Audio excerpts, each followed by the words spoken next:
Nick Chubb following the big Zoom meeting that lots of the running backs had. And that brings us then to our guest as we continue to broadcast live from the CAZ Sportsbook and Sports Bar. It is Rudy Carpenter, former QB, and you can always follow Rudy on Twitter at RudyCarp12. That's RudyCarp12. Rudy, Jimmy B, and Manooch, how are you today, pal? I'm doing great. Still living the dream. Attaboy. I'm just real curious to pick your brain about all of a sudden how running backs, at least in their minds, have become devalued. And where are you on the running back situation as far as getting paid is concerned?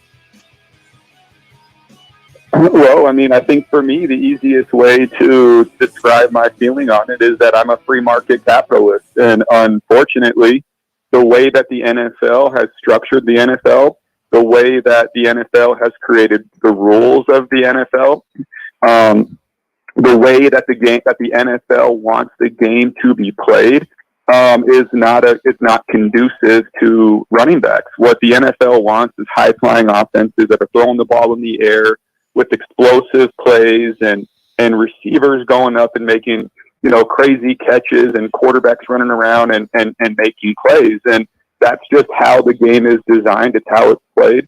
It's how it's played in college as well. And it makes it very difficult for running backs. But I also think that what NFL teams have figured out and have found is that, unfortunately, there's probably not a massive difference between a running back that you could pick, let's say late in the first round or early in the fourth round. There's just not a massive difference.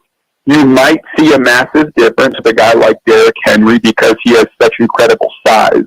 You might see a massive difference with Christian McCaffrey because he has incredible skills to be a third down back. He can be a receiver, a slot receiver, a running back, things like that. And those guys get rewarded for their abilities. But at the end of the day, right now, the NFL is not structured in a way that's going to highlight running backs. And because of that, if you're an NFL coach, what would you rather do? Would you rather pay a running back a bunch of money, or would you rather spread the money out and have a much better special teams unit, for instance?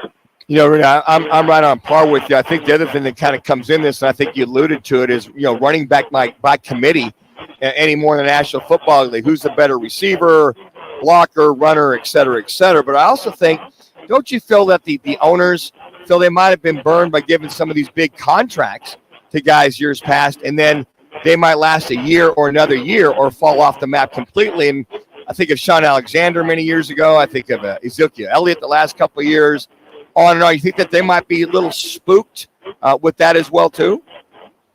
Maybe, but here's why I don't believe that. Look, I think it's a good argument. I get it. They get beat up. But here's why it's not a good argument, in my view. The game has changed. We're handing the ball off to wide receivers all the time. We're handing the ball off in fly sweeps and zone reads. We're motioning Tyreek Hill. We're motioning Isaiah Pacheco. We're motioning these little slot receivers back in the backfield, and we're running zone reads. We're running fly sweeps. We're running reverses. We're throwing them. How many times did we watch the Arizona Cardinals call wide receiver middle screen? Like 25 times a game. When you're running wide receiver middle screens, when you're running bubble screens, when you're running these types of plays, these are run plays. These are run plays, and you're trying to get your wide receivers, your playmakers in space. And my viewpoint on this is that what happens is now you're creating different matchups. All of a sudden, you have what the defense thinks is 5 wide receivers in the game, but then you motion Tyreek Hill to the backfield. What is he? Is he a running back? Is he a wide receiver? Do you play dime personnel? Do you play nickel personnel? What are you playing on defense, right? And I think that's what's really happened is you have a bunch of coaches around the league who say, look, it's very, very difficult to score points, and what we need to do is we need to get our best athletes the ball and get the ball in space to these guys and create matchups. Do you want a running back on a linebacker? Yeah, sometimes, but now these linebackers have gotten so good. Or do you want Tyreek Hill on a linebacker? And that's really what it's come down to. And now all of a sudden it's very, very difficult to defend. Who's the starting running back right now for the Kansas City Chiefs? I mean, it's the most explosive offense in the NFL, and I think overall the NFL is a copycat league, and they look at it and they say, for as much as these guys These slot wide receivers have been getting handoffs since high school and then all through college and now in the NFL. Let's just utilize them the way that they have always been utilized. So what you're going to have to see is you're going to have to see more running backs become like Christian McCaffrey. They're going to have to become nightmare matchups. If you want to play in the league for a long time and you want to get paid and you want to make a lot of money, you have to have more of a skill set.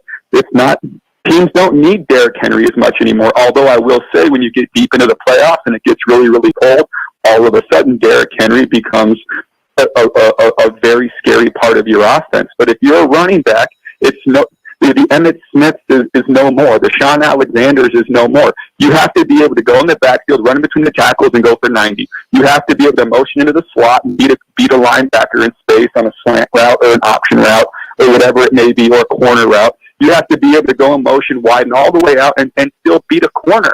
And if you can do those things, then you'll play in the NFL for a long time. You get paid. If you're just going to run in between the tackles, inside zone, outside zone, single back power, that type of stuff, and be an average pass protector, you're just not going to be able to play for a long time. And the other thing on top of that, Rudy, I was thinking about this last night as I'm watching this and reading this, is that the National Football League quarterback has become a hybrid, quarterback slash, running back slash better athlete who takes some of those carries, or the offense has evolved more around that quarterback, which that affects the running back and some of those carries as well too. So adding that on top of what you said, when owners look at it, we're going to pay that QB $40 million a year, pay you less, Mr. Running Back, because he's doing much more than we did maybe 10, 15 years ago at the quarterback position. Well, let me just ask you guys the question. You guys watch football every single week. Who impacts the game more, a running back or a kicker?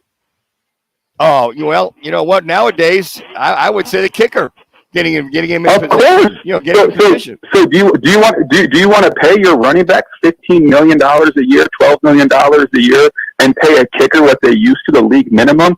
Or are you going to start paying your running backs $2.5 million, $3 million a year, and pay your kickers $5 million a year? That's what these guys are getting, and that's what they're worth, because that's how valuable these kickers have become. I mean, it used to be insane to watch a kicker kick a 50-yard kick. Today, that's a chip shot. Mm-hmm. That's a chip shot for these dudes. So if you just look how the game is being impacted, I mean, it's just a much different game than it used to be. Rudy Carpenter is our guest. Rockin' Minuch with